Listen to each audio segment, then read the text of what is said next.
আসসালামু আলাইকুম viewers, welcome to my YouTube channel and Facebook page.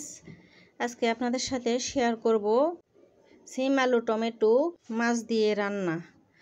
প্রথমে আমি মাছের মধ্যে লবণ হলুদ দিয়ে মেখে নিলাম।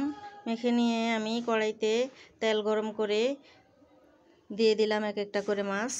তারপর আমি এগুলারে উল্টে পাল্টে ভাজা ভাজা করে ভাজবো, যেন মাছটা নরম না থাকে।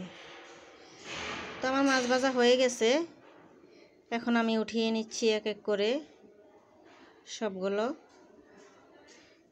এবার আমি যেই তেল কড়াইতে আছে ওই তেলের মধ্যেই পেঁয়াজ মরিচ কুচি দিয়ে দিলাম।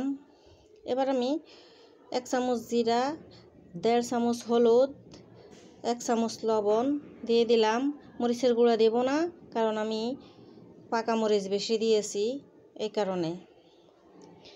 এখন আমি নেড়ে ছেড়ে ভেজে দিয়ে দেব একটুখানি পানি দিয়ে এগুলো নাড়াচাড়া করে ভাজা মাছটা আবার দিয়ে দেব, কারণ ভাজা মাছটা কষিয়ে নিলে তরকারির ফ্লেভার অনেক ভালো হয় এবং অনেক সুস্বাদু মজাদার হয়।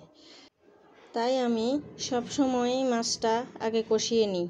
তো আমার মাছ কষানো হয়ে গেছে, এবার উঠিয়ে নিচ্ছি আবার, কারণ আমি এগুলা পরে আবার দিয়ে দেব, মাছটা যেন না ভাঙে তাই উঠিয়ে নিচ্ছি।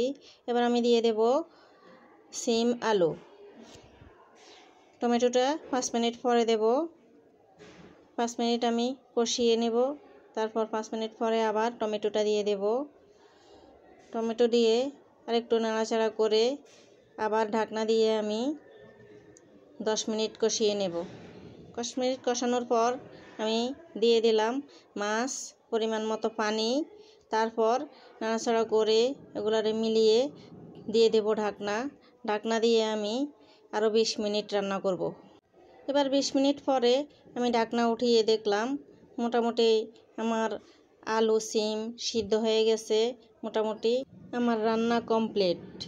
এবার দেখতে পাচ্ছেন আমার রান্না হয়ে গেছে। এবার পরিবেশনের পালা। আল্লাহ হাফেজ।